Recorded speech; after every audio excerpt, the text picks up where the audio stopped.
diferente una persona que quiere invertir 500, 1000 euros y decir, bueno, yo meto 500 o 1000 y me saco una rentabilidad del 40, y si pierdo los 500 o los 1000 o pierdo un 40, joder, no me voy a quedar en la calle. Pero un inversor institucional que va a meter 3 millones de euros no puede asumir ese riesgo. Y al final lo que hacen es poner dinero de una serie de inversores, carniceros, cualquier persona, puede invertir en negocios profesionales y gestionados por profesionales. Esta oportunidad antes estaba únicamente, era exclusiva para inversores de banca privada. Ahora, gracias a estas plataformas como Fellow Funders, realmente se puede entrar en esa tipología de inversiones que son rentables. Realmente lo más barato que es el banco. Nos sumamos a un mercado que está en un punto alcista demasiado alto, está todo muy caro, los precios de los suelos y los activos están altísimos y los precios de construcción también. Como promotor hace 15 años o 20, en mi vida me había planteado el venderle un edificio que estuviera haciendo a un fondo de inversión, a un fondo de pensiones. Ahora mismo el sector es súper divertido. Bueno, muy buenas a todos y a todas, bienvenidos a un nuevo episodio de La Voz del Ladrillo. Hoy estamos con Pablo Barrio Pedro. Exactamente, lo has dicho bien. Fantástico. Nos has comentado que es socio de Real Estate de Fellow Funders. Sí, desde hace ya 4 añitos. Fantástico, tenemos de hecho aquí imagen de la página web. Sí, esta es la plataforma. Si entran en fellowfunders.com se van a encontrar con esto. Genial. Gracias por venir. Lo primero, muchas gracias a vosotros, es un placer. Lo dicho, puedes hablar de lo que quieras. Bueno, aquí es un poco hacer algo distendido, entiendo. Efectivamente. Sí. Yo, si queréis, os empiezo contándoos un poco la historia de lo que es Fellow, a qué nos dedicamos, qué es lo que hacemos. Sí, vale, empezasteis y un exactamente. poquito... Un saludo a Fran antes de empezar. Sí, que no se cabrea. Esta empresa fue fundada por Francisco Mariscal y Guillermo Azqueta en el año 2016 y formaron, o sea, lo que fundaron es una plataforma de financiación participativa de crowdfunding para startups. Realmente era el sector y el nicho de mercado al que se querían dedicar y durante los primeros años estuvieron pues empezando en ello, haciendo realmente ronditas pequeñas, poco a poco, y cuando empezaron a crecer se empezaron ya a convertir en una boutique financiera más que una plataforma, porque empezaron también a dedicarse a otros tipos de negocios, porque como prácticamente todos los socios que entraban aquí eran de banca, al final venían del sector financiero, crecieron para crear socimis, para hacer salidas a bolsa, porque somos listing sponsor en Euronext y asesor registrado en el MAP, el BME Growth, que es ahora. Y luego montaron una carrera de Capital Markets y a medida que iban creciendo adolecían un poco de lo que es el producto de Real Estate, del ladrillo, que todos estamos metidos en ello y a todo el mundo le gusta. Yo entré en ese momento, pues hace 4 años, para crear lo que es el área de Real Estate dentro de la empresa y crear una área que fuera especializada. A mí me llamó mucho la atención, yo he sido promotor inmobiliario toda mi vida, 20 años prácticamente, tengo poquitos más.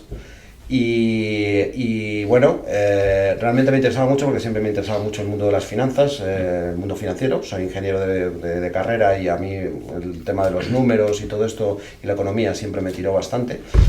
Y sobre todo el tema del crowd, que me parecía muy interesante porque el sector inmobiliario, vosotros, bueno, ya sabéis bastante del sector, sois muy jóvenes, pero no sabéis lo que ha cambiado esto en los últimos 20, 30 años. Sobre todo en la estructura financiera de los proyectos, cómo se negocia y cómo realmente puedes sacar adelante un proyecto. Antes lo hacían a pulmón los promotores y tirando de algunos bancos y poco más. Hoy en día los bancos, después de la crisis del 2007, cambió radicalmente, los bancos ya se retrayeron y los promotores se quedaron vacíos. Vacíos completamente, sobre todo, y esto lo habréis visto vosotros en los inicios de los proyectos. Las compras de suelo nosotros antiguamente las financiábamos todas con los bancos, exactamente igual que se financia el resto de la obra. Eso se cortó. Al final realmente eso fue un gran problema, sobre todo para los pequeños y grandes promotores, los pequeños y medianos promotores, que realmente se quedaron huérfanos de financiación para emprender nuevos proyectos. Ellos antes podían hacer 2, 3 proyectos porque iban comprando suelo y iban ramificando un poco todo el equity y capital que ellos disponían. pero a raíz de que los bancos dejaron de poner dinero en el suelo, ya se la jugaban toda una baza, no podían tener varios suelos, era muy difícil desarrollar promociones para ese tipo de promotores, y las promotoras grandes, en un sector muy atomizado, que como es el sector de real estate en España, que prácticamente puede competir una promotora grande con una pequeña en ciertos nichos de mercado, cambió porque las promotoras grandes se seguían financiando porque tenían financiación vía corporativa, por decirlo de alguna manera, y eso, pues bueno, creó un vacío de mercado. De hecho, en los últimos 15 años, 10-15 años, si vais por, bueno, yo conozco mucho el mercado de Madrid, porque soy de aquí, hay muchos barrios aquí en Madrid que tienen suelos muy pequeñitos, de 10-15 viviendas, suelos para hacer promociones pequeñas, que llevan años estancados y no se han desarrollado. Y eso es porque precisamente los pequeños promotores, que eran los que entraban en esos suelos, claro, no han podido avanzar en eso. Les falta financiación y lo que Totalmente, o sea, realmente no podían entrar y les salía poco rentable al final, porque al final pones todos los huevos en una cesta y tiene que ser un suelo muy bueno para que lo desarrolles tú. Y además, no solo eso, sino que además los bancos empezaron a entrar todavía más tarde en lo que es el proceso constructivo, porque entraban cuando había preventas, que antes entraban al principio, siempre te ayudaban. Esto hizo que empezaran a salir nuevos players en el mercado, que fueron los fondos de deuda. Los fondos de deuda, que al principio era usura, vamos a decirlo claro, como es, o sea, préstamos puente para comprar bridge, para comprar un suelo al 18 al 19%, era una locura, pero era la única manera que los promotores tenían de sacar ciertos proyectos. Se metían en líos morrocotudos y al final pasaba lo que pasaba. Todo esto avanzó mucho y el crowd vino realmente a solucionar ese problema, porque fue una manera de meter más players para financiar este tipo de oportunidades. Eso mismo te iba a preguntar, perdón que te corte. No te preocupes. En el caso de que, por ejemplo, lo que has comentado aquí en Madrid, que hay más suelos pequeñitos de 10-15 viviendas, ¿tú cómo solucionas esto? ¿Con crowd? ¿O también cómo darías salida a estos proyectos que están estancados con falta de financiación? Ahora mismo las opciones son muy amplias. ¿Por qué? Vamos a hablar de dos cosas: equity y lending. Vale. Deuda y capital.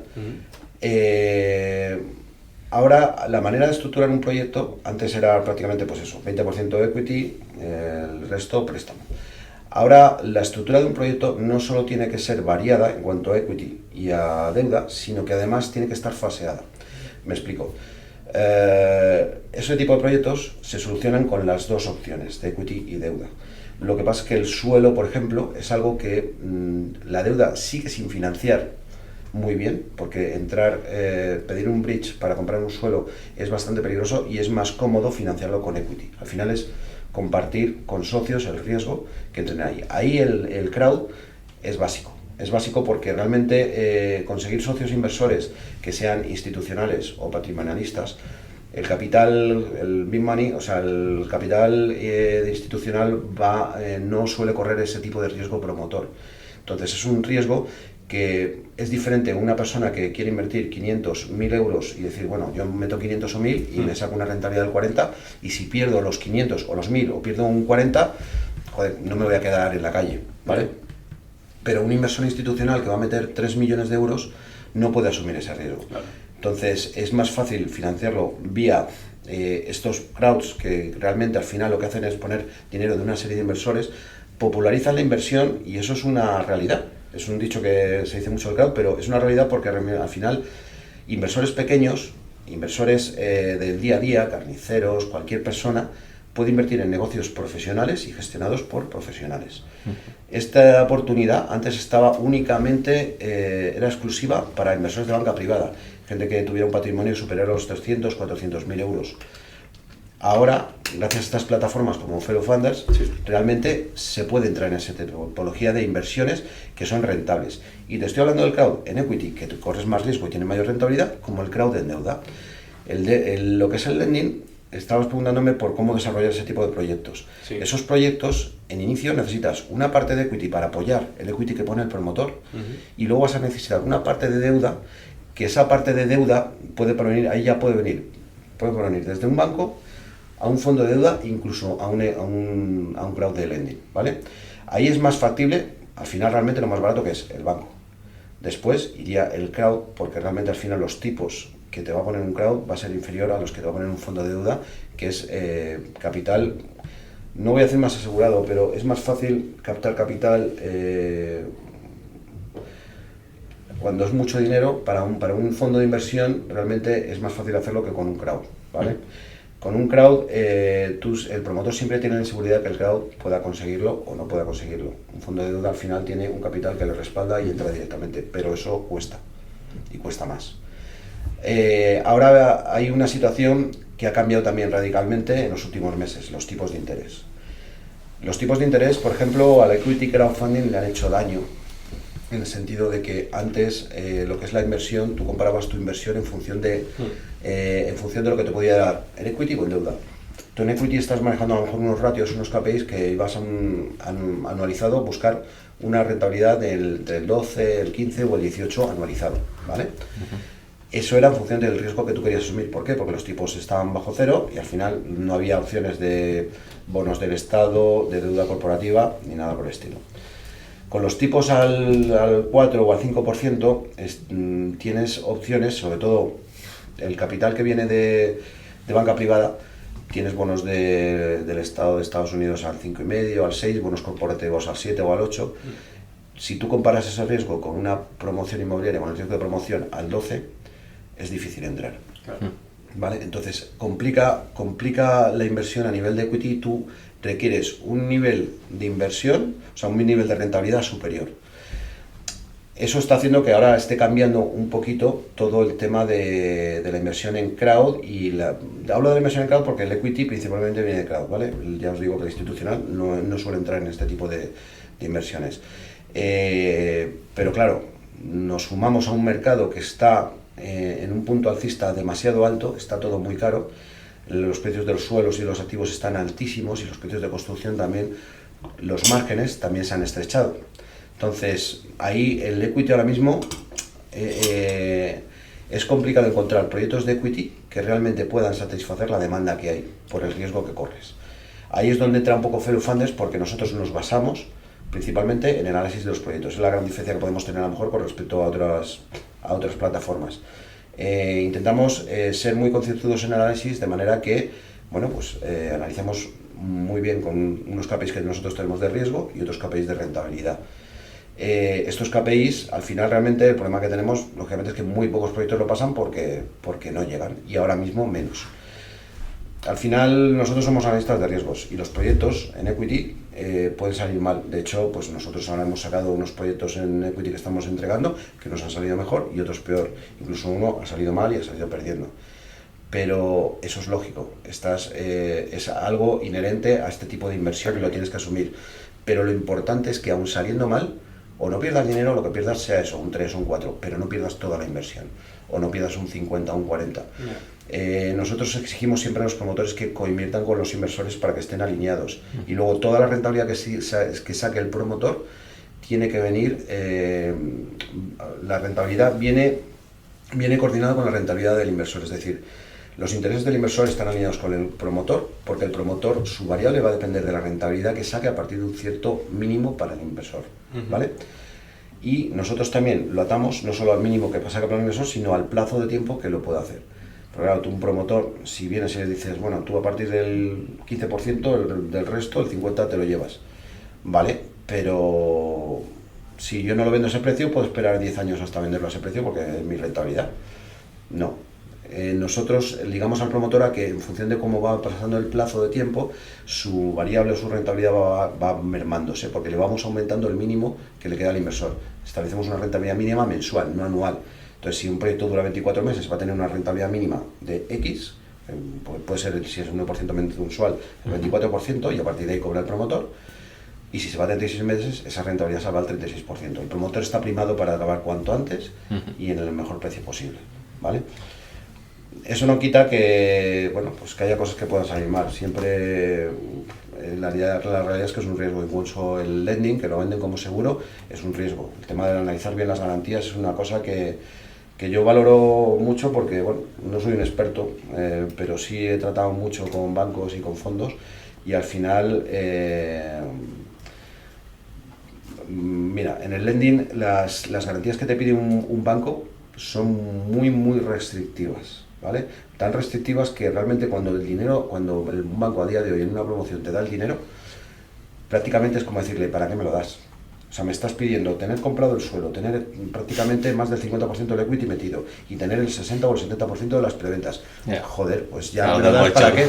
Claro, me lo das para cobrar el último millón y encima lo peor de todo es que si no me lo das, los inversores tampoco están confiados. Estamos en esa situación, pero luego llega el fondo y dice, no, yo te lo doy cuando tienes un 20% de preventas.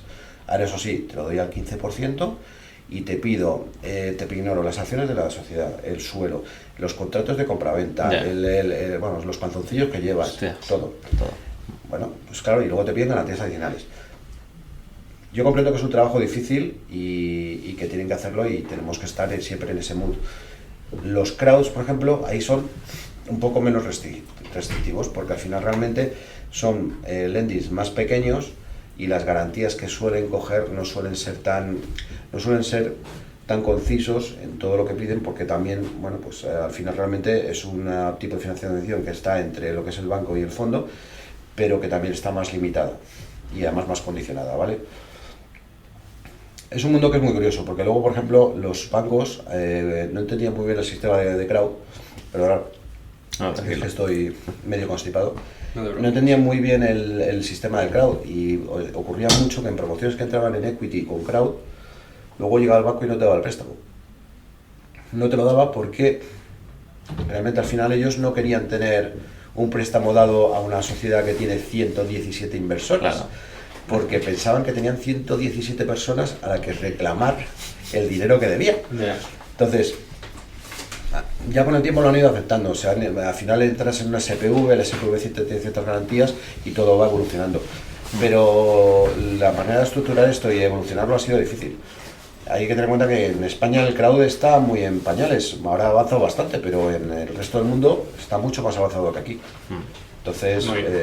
el modelo es al final muy bueno, o sea, haces lo que has dicho tú, a un carnicero poder invertir en inversiones profesionales. El modelo, para mi gusto, es buenísimo por las dos vertientes. Por un lado es un win-win porque los inversores pequeños pueden invertir en este tipo de negocios y le das más opciones a los promotores y a los emprendedores, porque esto también vale para startups y lo que quieras. A ver... ¿Quién hubiera querido entrar en Globo en su momento? Claro. Por decir algo. O sea, realmente estas cosas, bueno, pues a todo lo pasado todos somos guays. Pero luego también es una manera también de que la gente entienda el sector inmobiliario. Porque el sector inmobiliario es muy tradicional. Aquí todo el mundo, el que quería invertir en inmobiliario, ¿qué hacía antes? Comprarse un piso. Vale, necesitas 150.000 euros de entrada. Venga, vamos para adelante. Pues no, ahora puedes coger y tener 30.000 euros ahorrados e invertirlos no en un proyecto, en varios proyectos. Encima tú diversificas tu riesgo. O sea que realmente es que es algo que ha venido para quedarse y que es totalmente racional. O sea, y además para vosotros, por ejemplo, la gente joven, o sea, es una opción de realmente empezar a crecer. Y también que el mercado residencial, que ha sido tradicionalmente de compra, o sea, de propiedad en España, está cambiando y evolucionando a lo que es más en el alquiler. Todo el tema del flex living y todo lo que está saliendo son opciones y soluciones habitacionales para gente como vosotros, que realmente ahora para vosotros es muy difícil comprarse una vivienda porque desgraciadamente han subido tanto los precios que los sueldos no han subido acorde y encima os habéis quedado sin financiación. O sea, os están poniendo de... Bueno, iba a decirlo. Perdona, Ana. Lo están poniendo muy bien, ¿sabes? Para continuar. Sí. Entonces, todas estas cosas ayudan para que también entendáis que, oye, a lo mejor es más rentable hacerte un alquiler, invertir tu dinero en opciones de estas que estás invirtiendo en inmobiliario exactamente igual que tener una casa. Sí. ¿Vale? Y das más dinamismo al mercado. Correcto. Yo quería hacerte otra pregunta manteniendo un poco el tema de promociones. Tú has dicho que fuiste promotor durante 20 añitos. Tú ahora mismo, si tuvieras un suelo de estos para hacer 15 viviendas, ¿tienes el suelo? ¿Qué haces para financiarte? Si tuvieras un suelo que realmente yo quisiera desarrollar porque le viera opciones, bueno, yo inicialmente buscaría capital, si no es propio mío, el típico capital que dicen de Family and Friends, para poder amarrar el suelo. Lo primero que tienes que hacer... No, pero el suelo ya lo tienes en propiedad. Si lo tienes en propiedad, Sí. mucho más fácil. Si lo tienes en propiedad, lo que tienes que plantear es un buen proyecto y empezar a buscar realmente la financiación necesaria. La financiación necesaria para empezar, en un banco no la vas a tener, olvídate. Un player que te quieras para afuera, ¿vale? Un fondo de inversión no va a entrar si no tienes un nivel de preventas suficiente, ¿vale? ¿Cuánto sería más o menos? Por darnos una idea. Pues mira, puedes establecer que un fondo estaría a partir del 30% de preventas y el banco entraría a partir del 60%, ¿vale? Y un crowd podría entrar antes, aunque también dependiendo de cómo fuera el negocio, te pediría preventas o no. Cuidado, aquí también hay que diferenciar el tema de licencia. Tú en un proyecto inmobiliario tienes 3 grandes riesgos: riesgo de ejecución, riesgo financiero y riesgo comercial. El primero es el de ejecución, que se basa principalmente en plazo y costes. El plazo que te lo marca, la licencia. La licencia no es baladí. En Madrid ahora mismo, pues bueno, está bastante más agilizado, pero en el resto de España cuesta un poquito más y te puedes quedar atrampado con una licencia 2-3 años y el tiempo es dinero, sobre todo si estás con un préstamo. Entonces, si tú tienes un suelo pero no tienes licencia, las condiciones para pedir un préstamo tuyas van a ser tener comprado el suelo, tener licencia y tener preventas. Entonces, lo primero que tenéis que hacer es ponerte a pedir la licencia si no la tienes. Y ponerte a pedir licencia quiere decir gastarte dinero en arquitectos y en tasas, ¿vale? Ese dinero si lo tienes, perfecto. Si no, pues tendrás que buscarlo. Un fondo no te lo va a dar, eso está claro. Cuando os he dicho que el fondo entra con un 30%, entra, pero con la licencia concedida. Si no, no va a entrar. Ahí el crowd sí que es cierto que entrar en fases más tempranas, incluso en deuda, ¿vale? Porque realmente, pues bueno, piden menos condicionantes, piden un tipo asumible. Ahora mismo un crowd puede estar en lending en torno al 12% anualizado, un fondo puedes irte al 13 o al 14 a partir de ahí para arriba, y los bancos ahora están a partir del 7, más o menos. Entonces, yo ahora mismo para desarrollar un suelo de esos, como te digo, en función de en qué fase estuviera, si tuviera licencia o no, lo primero que haría sería pedir la licencia si no la tiene, y si la tiene, ponerme a vender. Eso, bueno, el ponerme a vender lo habría hecho aunque sin licencia. Sí, porque al final, si tú tienes preventas, es muy fácil. Seguridad, ¿no? Claro, no, las preventas es dinero en el fondo. Y cuidado con las preventas, que las preventas, yo puedo hacer preventas y que me firmes tú una reserva de una vivienda por 50 euros. Claro. Pues eso al banco o a uno que te vaya a dar lending no le debe valer. Yo tengo que reservarte con cuánto, Con un 10.000 pavos. 10%. No, el 10% es en el contrato de Claro, compraventa, que es diferente, que eso no lo puedes hacer tú legalmente hasta que no tienes licencia de obra, no puedes firmar el contrato de compraventa. Pero si tuvieras licencia de obra puedes firmarlo, ¿no? Si tienes licencia de obra puedes ya firmar el contrato de compraventa y ahí ya se suele pedir un 10%. En ese pero es que tú cuando empiezas a negociar los préstamos, normalmente ya empiezas a negociarlo antes de tener la licencia. Por lo menos negociarlo. Pero el banco no te lo va a dar si no tienes el contrato de compraventa firmado, porque el banco siempre va a entrar después. Yo, si soy un crowd y no tienes licencia, te voy a pedir preventas, pero a mí no me vale eso, una preventa con 50 euros. No, si tienes el 50% de preventas, por ejemplo, Vale. pero los tienes con 10.000 pavos cada uno.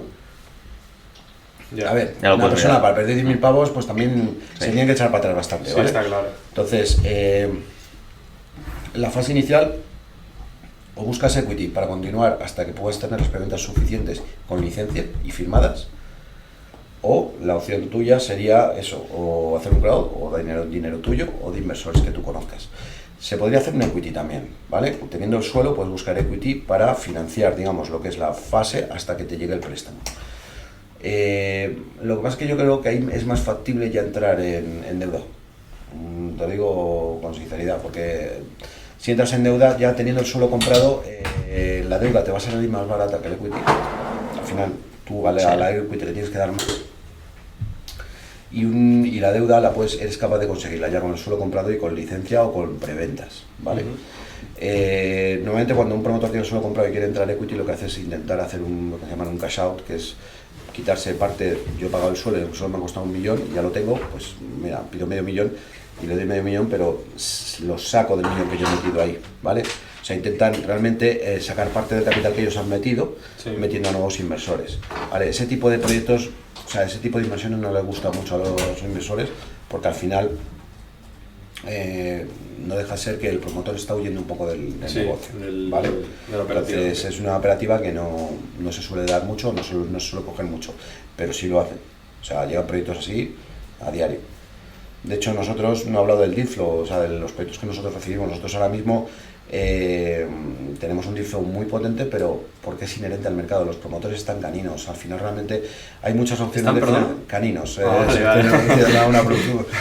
A ver, realmente ahora mismo las opciones para financiarte e invertir hay muchas, pero no son fáciles, ¿vale? Sobre todo por el tema, ya te digo, de los tipos de interés y que los bancos se están retrayendo cada vez más. Entonces, los promotores cada día necesitan más capital. Y además, también es algo que es cierto, que es que se está popularizando ya mucho más todas estas opciones de inversión y de financiación que antes no había, y que los promotores, que son muy clásicos y poco profesionales, se están profesionalizando más y empezando a aprender a utilizarlas. Y viendo que es realmente algo operativo y factible y viable, ¿vale? Ya a partir de aquí, hacerme más preguntas si queréis, porque yo me atoro o me lío. Ok. No, no te preocupes. A mí me gustaría entrar, antes comentabas que hacéis tanto proyectos de crowd como a veces inversores de banca privada, etcétera, etcétera. Podríamos, ya que hoy tenemos la pantalla aquí, que supongo que se verá, podríamos ver alguna oportunidad de inversión para que la expliques, entender pues ese carnicero del barrio, con cuánto puede invertir, cómo funciona el proceso. ¿Cómo Mira, funciona la aquí tenemos la pantalla. Ajá.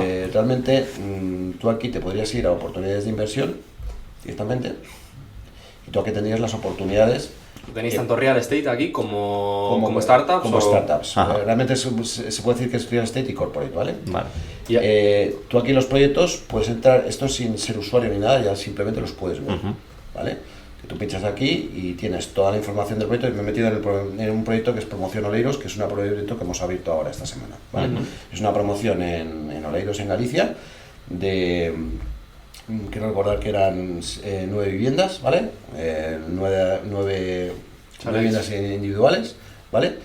Y que tienen, es un proyecto firmado a 22 meses con una rentabilidad aproximadamente de un 22%, un 23%, ¿vale?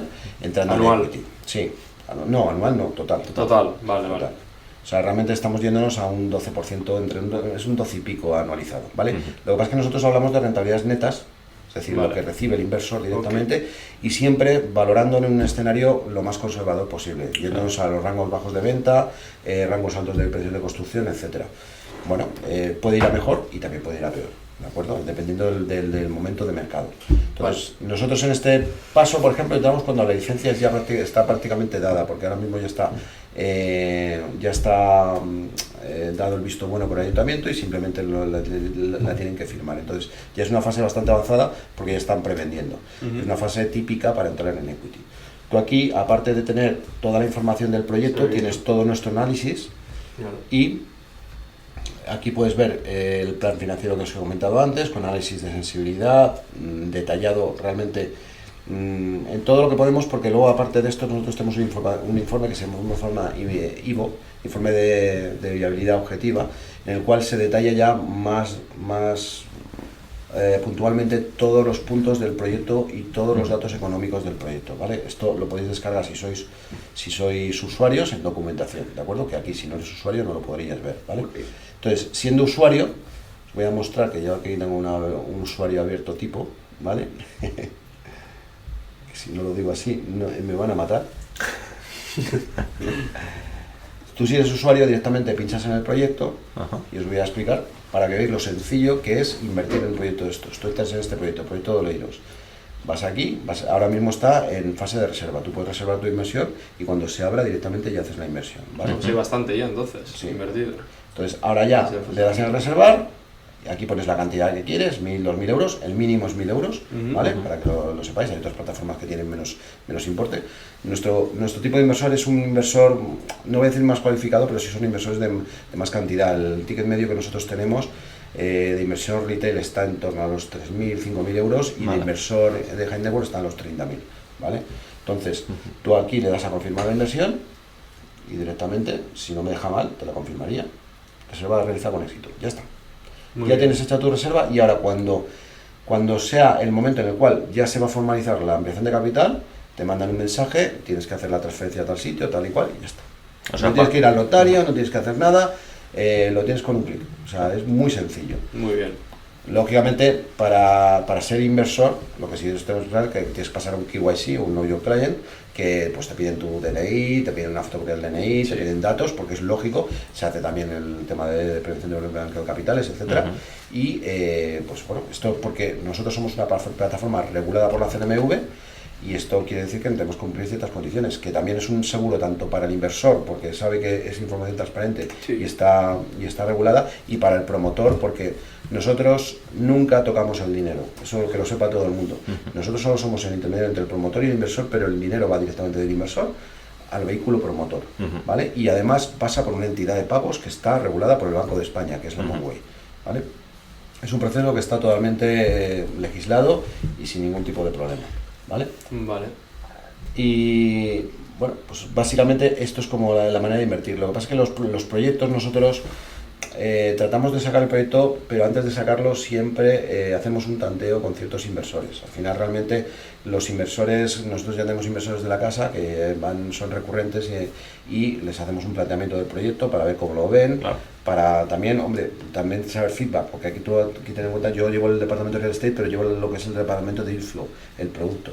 Nosotros tenemos un departamento de relación con inversores que son ellos los que tienen que darme realmente el visto bueno a un proyecto. Yo traigo un proyecto, lo presento en un comité de admisión en el cual están representados todas las áreas de la empresa, marketing, relación con inversores, riesgos, y entre todos se hace un análisis del proyecto, se hace una votación y si pasa todos los parámetros mínimos que cumple, se pasa ya a financiar. Ahí tengo una duda. ¿Cuántas de las propuestas que os irán encima de la mesa, cuántas aceptáis? ¿Porcentaje? Pues mira, nosotros recibimos aproximadamente entre unos 20 unos 30 proyectos al mes, sí, como mínimo. Por la estadística que nosotros tenemos, el año pasado creo que fue que pasaron para financiarse un 3%. Y bueno, se han financiado todos. Menos uno este año, que hubo un proyecto que se estuvo financiando y al final no tenía interés y no se pudo financiar. El resto se han financiado todos. Realmente la tasa está en torno a eso, entre el 3 y ahora en la situación que tenemos ahora mismo está más baja, estaremos en el 1%. De los que os pone encima de la mesa, sí, y los que aceptáis. Porque ahora mismo ya te digo que nosotros, hay una cosa que no he especificado, nosotros hacemos equity crowdfunding, es decir, solo hacemos equity. Lo que es el lending, es una cosa que tenemos pendiente y pasaremos, no puedo decir nada ahora, pero que es algo que también se hace y nosotros con proyectos de lending ahora mismo no estamos realizando. Entonces, en el equity, como ya os he dicho, está más complicado. Ahora mismo elegir proyectos buenos es más difícil. O sea, vosotros los proyectos que estáis cogiendo ahora son 100% equity. 100% equity. O sea, luego el promotor no mete lending y... El promotor puede meter lending, pero si mete lending, normalmente los proyectos que cogemos, el lending va a venir prácticamente siempre de un banco o un fondo de deuda que ya esté localizado, ¿de acuerdo? Pero bueno, pues, es raro que dos plataformas se metan en el mismo proyecto, es decir, que nosotros hacemos equity y otra plataforma haga el lending. Es una letra que yo sinceramente no he visto, ¿vale? Además de que un poco en ese sentido nos respetamos a estas plataformas, un proyecto en el que está uno no entra el otro, aunque prácticamente ahora mismo las plataformas de crowd somos como antiguamente los bancos, los promotores hacen la ronda, antes hacías la ronda por el BBVA, el Santander, el Sabadell y ahora se van por Felo, se van por Metae, se van por WeCity, o sea, se van por todos, ¿sabes? Y van haciendo la rondita y a partir de ahí ya vamos viendo. Y bueno, pues la competencia cada vez es más dura, lógicamente, pero bueno, es un sistema que ya te digo, ha venido para quedarse y realmente tiene su sentido, de mercado total y absolutamente, yo os lo digo, no, vamos, es algo que es necesario. Y es lógico que tiene su sentido. O sea, al final tú lo piensas y es algo... Es un win-win, tanto para un lado como para el otro. Es que es una propuesta de valor que al final... Que además tenéis que tener en cuenta que esto, estamos hablando de real estate, pero en startups y en corporate es súper interesante. Porque detrás ahí sí que siempre es equity, prácticamente siempre. Y es lo que os he dicho, el mismo ejemplo. O sea, aquí no hubiera querido invertir en Globo cuando era una startup y micropyme. Claro. O sea, realmente ahí meterte y oye, y haces un por 10, un por 20. Sí que es cierto que el corporate tiene más riesgos que el real estate, pero también más rentabilidad. Al final, rentabilidad y riesgo se cumple en todo lo que hagas. Para la gente que esté viendo, pues dejaremos la plataforma vuestra en la descripción y pueden invertir en estos proyectos que tenéis abiertos. Perfecto. ¿Vale? Para que la gente lo sepa, que seguro que habrá más de uno que le puede interesar. Y esto ha sido demasiado serio, macho. Yo que venía aquí como el rollito y tal, y luego me dicen que no sonríe. Has sonreído, has sonreído. A mí me parece curioso también de la plataforma, que ahora no sé si lo podemos ver, cuando una persona invierte en un proyecto, por ejemplo, como Cien Oleiros, ¿no? Uno invierte, el proyecto empieza a funcionar, luego ese inversor tiene una visual de la evolución del proyecto, Sí. de cómo va. Sí, eso ahora mismo no lo tengo aquí preparado, Ya no te lo puedo enseñar, pero nosotros de cada proyecto nos comprometemos a hacer el seguimiento, ¿vale? El seguimiento, no somos un control financiero, pero sí que podemos hacer de intermediario entre el promotor y el inversor para poder canalizar la información que llegue de uno a otro. Al promotor le exigimos mensualmente o trimestralmente, dependiendo del proyecto, que nos pase toda la información de cómo el estado en el que está, informe fotográfico, estado de las preventas, etcétera, para dar un pequeño informe que el inversor pueda comprender. No nos metemos en informes complejos porque al final realmente tampoco te puedes meter en temas más complejos que líes a la gente. Pero la idea es que mantenerles informados y con un periodo que ellos tengan controlado. Lo hacemos cada 8 de cada mes, ¿vale? Y les pasamos el informe. Sí que es cierto que, por ejemplo, nosotros, claro, llevamos en esto 3 años. Yo llevo 4 aquí, pero empezamos con el CAUDA hace 3. Vamos mejorando. En el seguimiento que hacíamos nosotros hasta ahora, hemos visto que podemos mejorarlo porque realmente hemos tenido quejas de algunos inversores porque querían más información de una cosa, de otra, y entonces ahora estamos implementando nuevas medidas, como por ejemplo el hacer Investor Session. Investor Session es realmente al final es una vídeo que tenemos con los promotores y los inversores, pero el intentar realizar una al año o 2 al año dependiendo del proyecto, para que el promotor tenga una sesión en la cual le pueda explicar a todos los inversores no solo el estado del proyecto en el que está, sino resolver las dudas que tengan. Muy porque al chulo final eso, los proyectos, yo llevo muchos años en esto y salen imponderables y salen problemas siempre en todos lados. Al igual que salen cosas que salen muy bien, pero es algo que ocurre. Y eso no lo puedes plasmar en un papel, aparte que las dudas de los inversores, que a nosotros, claro, nos mandan emails y mensajes preguntando, la mejor manera de resolverlas es de esa manera. Y bueno, ya os digo, no somos un controller porque no tenemos equipo ni somos un auditor de cuentas ni nada por el estilo, pero tratamos de mantenerlos informados lo máximo que podamos para que ellos sepan, pues oye, cómo va la inversión y sobre todo pues el estado de cómo está todo esto. Y desgraciadamente, pues alguna vez habrá que dar malas noticias y decir, oye, pues mira, ha habido un problema aquí y se ha encontrado con esto. Pero lo que no vamos a hacer es ocultarlo, ¿sabes? Al igual que si hay una buena noticia, pues se cuenta en cuanto se puede. Siempre hay que darse bombo. Total. Muy bien. Guapísima. Y esto, además, es que justo está el banner ahí de gestión de tus inversiones al instante con la app. Sí, Que eso es muy práctico poder tenerlo en el móvil. Sí, y ahora nosotros además somos una aplicación, yo creo que fuimos de la primera plataforma que creamos la aplicación de móvil para esto, y la verdad es que funciona tremendamente. Es que ya la gente como vosotros no utiliza el ordenador ni nada, o sea, estar ahí con la app viéndolo, Sí. y la app, si podéis, si tenéis oportunidad, meteros porque realmente funciona muy bien. Está muy chula y bueno, a mí, yo que no soy tan tecnológico como otros, incluso la he utilizado, o sea que esto cortarlo, por favor, que no me va a acabar. No, sí, o sea, ha tenido éxito, ya te digo, como fuimos un poco los pioneros en eso, luego ya fueron sacando otras apps. Y nosotros, una de las cosas que tiene es que, bueno, nos explica un poquito que Fellow Funders está dentro de lo que es el grupo Orbit. Fellow Funders empezó como plataforma y hace como 2 años y medio se fusionó con 2 empresas tecnológicas, se creó el grupo Orbit, que es un pequeño banco de inversión, por decirlo de alguna manera, tecnológico, y tenemos la tecnología Insight. Nosotros tenemos un equipo tecnológico que desarrolla todo lo que es la plataforma y todos los desarrollos que tenemos para promotores e inversores, que no podéis ver aquí, ¿vale? Todo el tema de análisis de mercados, etcétera. Y además Orbit pues da servicios a pues lo que son inversores institucionales ya en otro ámbito de actuación. Os he comentado lo de las salidas a bolsa, las SOCIMIs. Nosotros también en el área de real estate somos especialistas en SOCIMIs porque en su momento también fuimos un poco pioneros. O sea, aquí se han creado más de una SOCIMI y también se han gestionado, se han sacado a bolsa y bueno, incluso ahí sí que hemos llevado el control financiero de alguna. Realmente es un tema que se escapa un poco a lo que es el inversor retail, la verdad. pero para inversores, sobre todo de banca privada e institucionales, es un vehículo que es, vamos, yo diría que a día de hoy para los grandes capitales es un vehículo básico para subsistir en el sistema español, o sea, realmente, porque fiscalmente es beneficioso realmente y es algo que es necesario, porque si no los grandes capitales irían a otro lado. Y en este tipo de deals con high net worth individuals, ¿qué hacéis? ¿A partir de 100.000 de inversión mínima? Depende del deal. Depende del deal, Depende. pero un high net worth se suele mover entre 50 a 100 como mínimo. Vale.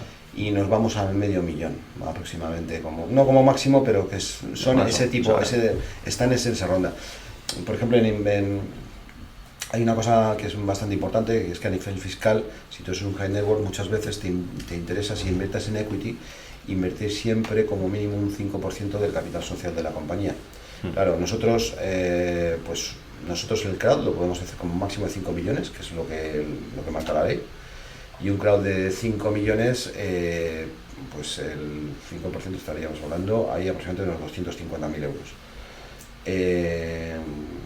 Tú tienes que invertir como mínimo 250.000 euros para tener el 5% del equity, y ese 5% te exime, si lo haces la inversión a través de una sociedad, te exime de la doble tributación, de pagar impuestos de sociedades en una y en otra. Es un mínimo que realmente es bastante importante, para el tema del género le prima bastante, porque al final si tú inviertes en una sociedad, si inviertes a nivel particular tú tienes tu IRPF y lo vas a tener que pagar de todos modos, pero si inviertes a través de un vehículo tuyo propio, tendréis que pagar impuestos sociales tanto en la sociedad original como en la otra, y al final haces una doble tributación que es inútil, y por hacer una inversión de 10.000 euros más o 50.000 más, teniendo en cuenta el volumen en el que se mueven ellos, pues les prima más lo otro, ¿vale? Por eso hace que el ticket medio esté más cercano a los 200, prácticamente 200-250, que por debajo de los 100, ¿vale? En cuanto a los géneros, que vienen prácticamente todos de banca privada, también os digo, ¿vale? Muy bien. Yo quería preguntarte, cambiando un poco más de tema, ¿cómo diste el salto de promociones a esto? Si pasaste seguido, vamos. Pasé un poco seguido, sí, porque lo mío fue más un tema personal que profesional. Yo vengo de la promoción, pero yo promoví toda mi vida con una promotora familiar, Vale. en la que desarrollé prácticamente toda mi actividad, y por temas personales la promotora familiar ya tomó la decisión de tomar otros lares, y yo ahí tuve que enfrentarme a la decisión de montar una promotora por mi cuenta o dedicarme a otros negocios. Me salió esta oportunidad y me pareció, fue un poco mezcla de timing y de oportunidad para mí, porque siempre me había gustado mucho el sector financiero, y de hecho es algo que me llamó la atención tanto que cuando oí la palabra crowd, me lancé un poco de cabeza, porque de hecho una de las opciones que yo valoré en su momento estudié lo de montar una plataforma, pero al final realmente a mí se me hacía grande, no venía del sector y era complicado. Y he de decir que en estos 4 años he aprendido mucho, aparte yo creo que también he aportado, pero es un sector muy interesante y sobre todo me ha hecho comprender, ya he dicho un taco, luego le ponéis el pitido, me ha hecho comprender mucho los intríngulis del sector y cómo se mueve a nivel financiero. Es increíble esto ahora mismo en los másters de promoción y de inmobiliarios que hay, van siendo asignaturas muy importantes, y es algo que tienen que desarrollar, porque realmente los promotores de hoy en día, si no saben manejar y estructurar una inversión y una promoción a nivel financiero, no solo no pueden desarrollar la promoción, sino además van a perder dinero. Es clave.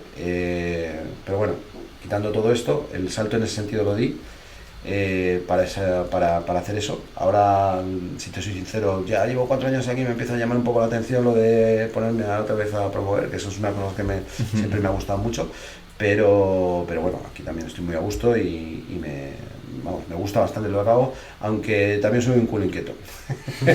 Estoy siempre moviéndome por todo, y bueno, ya dependiendo del momento ya veré cómo afrontar las situaciones. También ahora el equipo que monté aquí, la verdad es que está rodando muy bien, y es algo de lo cual me siento bastante orgulloso, y las cosas ya cuando van cogiendo un ritmo constante, Pues bueno, para mí no es que me aburran, pero sí que es cierto que me gusta hacer cosas nuevas siempre. ¿De acuerdo? Entonces, en ese sentido, innovar. Aparte que también tengo una cosa, el sector de la promoción ahora, que vosotros, bueno, o del inmobiliario, que estáis empezando ahora, está súper interesante. A nivel de producto, hay una variedad de producto que se puede hacer ahora, es tremenda. A nivel de qué papel juegas. Joder, antes, ya he dicho todo. Antes solo se hacía residencial, oficinas y naves, prácticamente, en el resumen. Sí, sí. Ahora tienes el tema todos los living que llaman el flex living, tienes co-living, tienes senior living, el tema de las residencias de estudiantes, que es el flex living, luego alquiler por habitaciones. Ahora el producto no está solo dedicado a lo que es la plusvalía, a la venta, ¿vale? Lo que es el build to sell, que decían antiguamente. Build to rent. Ahora el build to rent. Es que tienes muchas más opciones para dar a players que antes no tenías. Yo como promotor hace 15 años o 20, en mi vida me había planteado el venderle un edificio que estuviera haciendo a un fondo de inversión, a un fondo de pensiones. Yeah. Porque no entraba ni dentro de nuestro scope, o sea, era vender viviendas para vendérselos a familias que van a vivir ahí, no que van a invertir, que esa es otra. Pisos turísticos, viviendas de uso turístico. Ahora, antes te matabas por un suelo residencial y ahora resulta que los suelos terciarios les puedes dar un uso y una rentabilidad mayor de la que sacas con un residencial en muchos aspectos, ¿vale? Las ciudades están cambiando. Madrid y el centro de Madrid y el centro de las grandes ciudades se está volviendo un centro turístico y no de residencia. Eso te abre mercado en el centro de Madrid para un tipo de producto y por las afueras de Madrid a otro. La pandemia también cambió mucho el sector. La pandemia hizo que el sector residencial de unifamiliares y viviendas más grandes tuviera un boom que no tenía, pues desde los años 2000, que yo recuerde. O sea, fue increíble. Se empezó ahí a vender de todo con tal de que tuviera una terraza y una piscina, porque la gente estaba encerrada en casa y no sabía qué hacer. Pero por eso te digo que es que ahora mismo el sector es súper divertido. O sea, hay una cantidad de cosas y, joder, ya van tres. No es solo súper divertido, es que puedes jugar muchos roles. Vosotros estáis haciendo ahora esto de los podcasts, que no existía hace 20 años. Tú en una promoción ahora tienes el project monitoring, tienes los intermediarios, no solo a nivel de activos, que son los típicos, pero a nivel financiero. Tienes crowdfunding, puedes hacer consultoría directamente, convertirte en una gestora de proyectos, una gestora de promociones o una promotora. Puedes hacer muchas cosas. Ya os digo que esto ha evolucionado y ahora mismo es un mercado en el cual cabe mucha más gente. Ahora, también os digo otra cosa, se ha profesionalizado muchísimo. Y eso implica que ahora las herramientas que tenemos a mano hay que empezar a utilizarlas. Y eso es lo único que hace que puedas tener éxito en los proyectos que emprendes. Ahora no todo vale. Ahora, captar un suelo, captar un activo, no solo vale comprar. Si compras bien, barato y en un buen sitio, vale, lo de siempre, las tres máximas del inmobiliario. Pero ahora hay que ser capaz de desarrollar un proyecto. La oportunidad está a nivel legal, a nivel fiscal, que es súper importante. Es un sector que se ha fiscalizado muchísimo. Después de la energía en este país es lo más fiscalizado que hay. Y si haces una buena gestión fiscal de los proyectos, ningún proyecto, pues os pongo un ejemplo, ningún promotor prácticamente me llega a mí con un business plan, ninguno no, pero prácticamente casi ninguno, en el cual tenga en cuenta el IVA. El IVA inocuo, pues no es inocuo. Y depende ahora mismo de la situación y el tipo de proyecto que sea. Si tú vas a hacer una rehabilitación de un edificio, dependiendo si sea rehabilitación o reforma, te vas a comer el IVA entero de la operación. Y te va a ser más fácil ir a un tramo de ITP para la compra de edificio o no. Tonterías como esas, que incluso en promociones, que el IVA realmente es inocuo. No es inocuo porque tú tienes que hacer un análisis de cash flow para ver los problemas y picos de tesorería que tienes durante la promoción.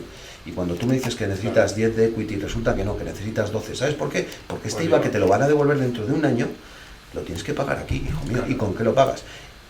Y entonces ya te sale el promotor. No, con una línea de crédito del banco. Bueno, yo que me digan en qué banco las dan ahora mismo.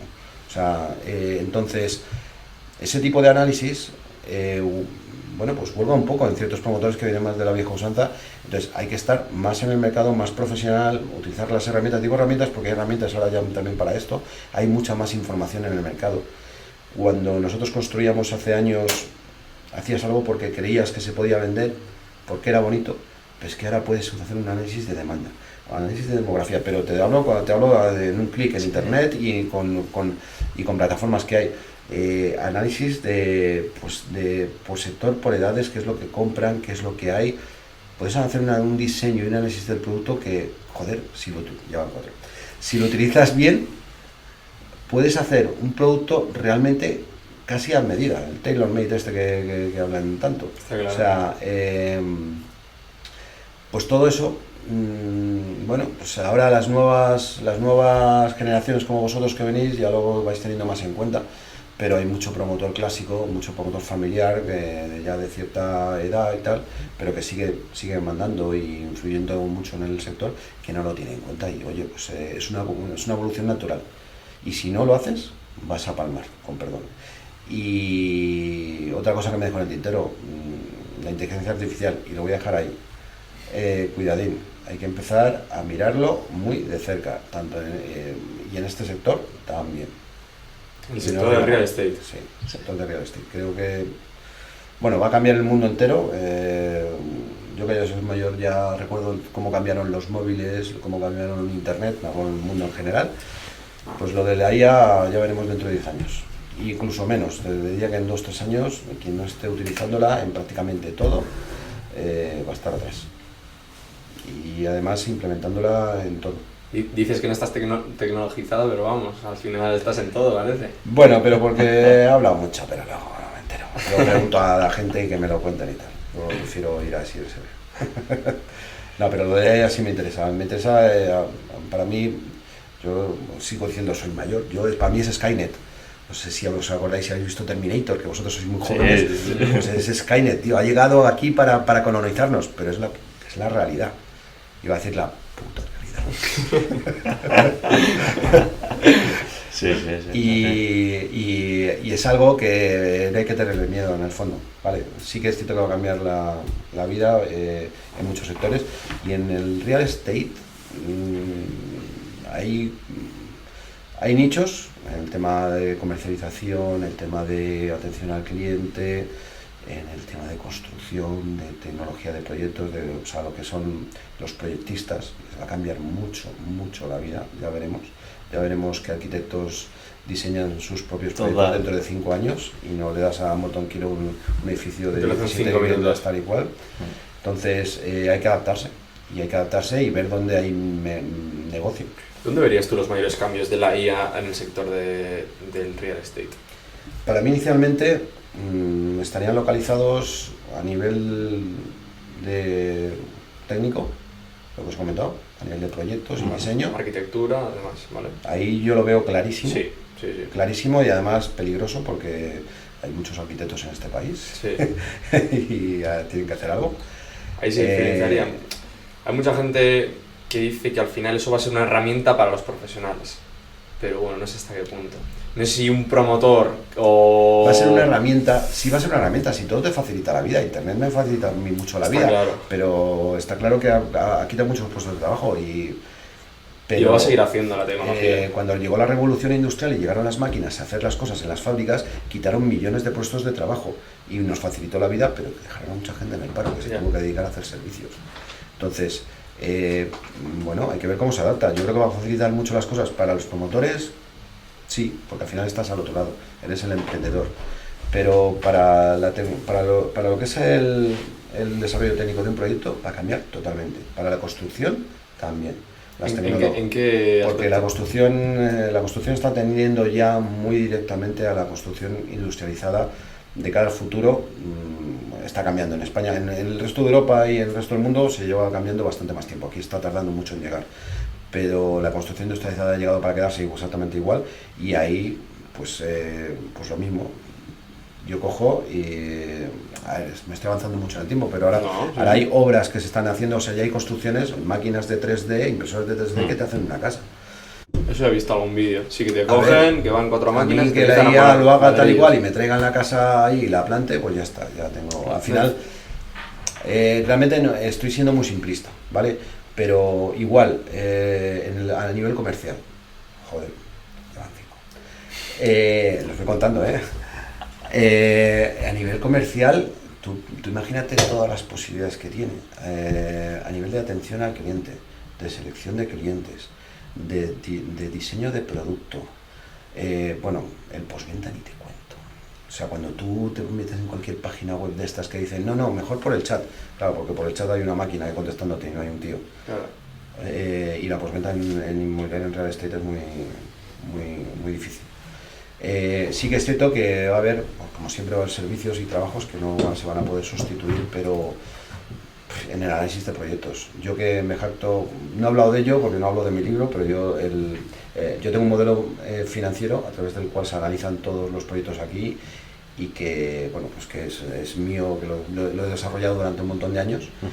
Y ese modelo al final es como un SaaS, ¿vale? Que puedes analizar y modelizar cualquier proyecto inmobiliario o negocio inmobiliario que quieras, lo puedes modelizar. Y además con análisis de seguridad lo puedes modelizar, puedes modelizar a nivel, puedes hacer un análisis estático, dinámico, de flujos de caja, tanto de promoción, explotación del producto, hasta 60 años, te saca los datos instantáneamente. Bueno, pues todo eso que he creado yo durante años, que la verdad es que es súper útil. Bueno, si a lo mejor le meto una IA, ya no me falta yo. Y cualquier promotor, cualquier cosa que necesite, lo va a tener en 5 segundos. Estoy avanzando muy hacia adelante, pero a nivel financiero crees que también. Mucho. En serio, yo creo que, ya te digo, la IA va a cambiar el mundo. Va a cambiar el mundo, bueno, algunas cosas para bien y otras para mal, sinceramente. Si nos ponemos clasistas, puede crear unas diferencias sociales más grandes de las que hay actualmente, porque habrá más gente dedicada a servicios en el otro lado y más gente dedicada a emprender. Pero bueno, los que saben de tecnología, y no yo, dicen que va a ser una herramienta que realmente lo que va a hacer va a ser facilitarnos todo y hacernos crecer. Yo eso espero, sinceramente. Pero va a ser complicado la competencia. Va a quitar muchos puestos de trabajo. Mirar lo que ha pasado en Hollywood con el tema de los actores y los guionistas. ¿Cuál te crees que era la mayor reivindicación de los guionistas? Pues que es que resulta que los guiones de Netflix, según dicen, de las últimas temporadas, los hacía la IA directamente. ¿Para qué necesitas un tío que piense? Si la IA te hace un guión mucho más rápido y más ingenioso que el guionista. Y lo que han hecho ha sido limitarlo. Entonces, una cosa que cambiará todo esto también es que en cuanto empiecen a regularlo, ¿vale? Esto es muy nuevo y llegará un momento en el cual, pues como ha pasado en lo de Hollywood, empezarán a regularlo a nivel europeo, a nivel estatal y tal y cual. Pero, sí que es cierto que en Europa somos muy lentos en todo esto y ya veríamos. Pero ¿tú crees que solo puedes llegar a regular el tema de la IA? Porque yo soy emprendedor, soy una empresa X, y utilizo mi IA que me produce, lo que dices tú, por ejemplo, un guión, y tengo a 3 tíos produciéndome un guión a la calle y me lo produce mi IA. ¿Me explico? O sea que al final obviamente a mí también me merece mucho más la pena como empresa tener una plataforma que me lo haga. Esto es un tema más complejo de lo que podemos tocar nosotros, pero entiendo yo que de alguna manera lo tienes que regular, o mejor dicho, controlar, ¿vale? Porque si no, es un despropósito. Es como la tokenización de activos, ¿vale? Si nos metemos a la tokenización también nos podemos tirar hablando una hora. Sí. ¿Por qué no se hace eso mejor? Porque no está regulado. Si lo regularan bien y lo hicieran realmente todo lo oficial que tiene que ser, sería una herramienta, voy a decir otro tapo, acojonante. Porque significa descentralizar los registros. ¿Qué pasaría aquí si no estuviera el registro mercantil o el registro de la propiedad? O sea, ¿cuántos? Bueno, ya no hablo de puestos de trabajo, sino ¿quién se fía de eso? Bueno, que es inhackeable, no lo sé, yo de eso no sé, pero son tecnologías que vienen para quedarse, pero porque es que es inherente, o sea, no puedes luchar contra ellas, o sea, es quedarte en el pasado. De hecho dicen que en la IA va a quitar 2 puestos de trabajo, que digamos que va a haber un salario del Estado, que para gente que se haya quedado sin trabajo por estas razones, que va a tener un salario de eso. ¿Quieres entrar en otro tema jodido, Me llaman 6 o 7, no me acuerdo. Ahí no voy a meterme. Porque, bueno, ya eso de que el Estado te va a pagar a ti el salario, bueno, no lo veo. ¿Y de dónde va a salir? Bueno, Eso es lo que dice, yo es lo que he escuchado, ¿eh? No sé, yo no... Me parece, obviamente, es que me parece muy Creo, complicado. creo que Bueno, habría que buscar otras soluciones Sí. más factibles y más fáciles y más lógicas. Pero es lo que te digo, la mejor manera de que esto se desarrolle bien es que intervengan ya en el sentido de empezar a tomárselo en serio y regularlo. Y Europa, eso sí lo voy a decir, Europa es un rollo para todas estas cosas. Estados Unidos se pone a regular y te lo hacen 3 meses. China, en un día, porque como les da igual, y Rusia igual. Pero Europa, Parlamento Europeo, Comunidad Europea, se ponen ahí a dar vueltas, Ya. que si uno no quiere el otro tal. Y es que en eso, y en el sector inmobiliario, es lo que pasó en la gran crisis del 2007, Estados Unidos cogió, reguló y en 3 meses habían bajado los precios un 30 o un 40% en todas las propiedades, se vino el mercado abajo y ¿qué pasó? Que salieron al año siguiente o a los 2 años. Aquí en España tardamos en bajar un 30% de los precios 3 años.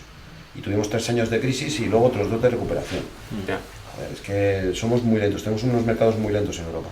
Eso sí que a mí envidio mucho. En Estados Unidos tú el mercado inmobiliario, no sé si lo habéis cotillado, pero es súper dinámico, Sí. súper dinámico.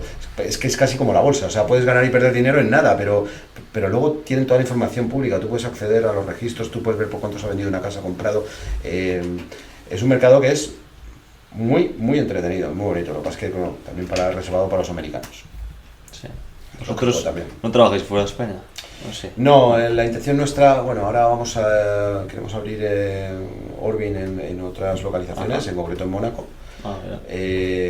pero en principio no. Yo he visto proyectos fuera de España, pues, de real estate, pero no hemos sacado ninguno, porque somos exigentes en el tema de elegir proyectos, ya os lo he dicho, y al final es para mí muy difícil seleccionar un proyecto que no controlo del todo.